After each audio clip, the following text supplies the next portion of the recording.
প্রথমে এই ভিডিওটা দেখো, তারপর এই ভিডিওর ফানি ফানি কমেন্ট পড়বো। হইছে কি জানেন, পিঁপড়া আমাকে চিমটি দিছে, আমিও পিঁপড়াকে চিমটি দিচ্ছি। ওমা, দেখি মরে গেছে। বলি ইয়ার কি যদি সহ্য নাই হয় তো করতে আসেন কেন? তো চলিয়ে শুরু করতে হ্যাঁ। দেশের চাহিদা মিটিয়ে বিদেশে রপ্তানি করা যাবে। মাঝে মাঝে পাহাড় পর্বত দেখে অবাক হই। লোভ দেখিয়ে লাভ নেই, এখন হাত মারা চেয়ে দিয়েছি। এমন কয় সিমটি কয় জনে দিছে ফুটবলে।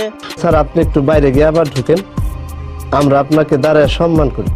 বাচ্চারা তোমরা তোমাদের নজর ঠিক করো। পিঁপড়া কোথায় সিমটি দিছে ফুটবলের মধ্যে।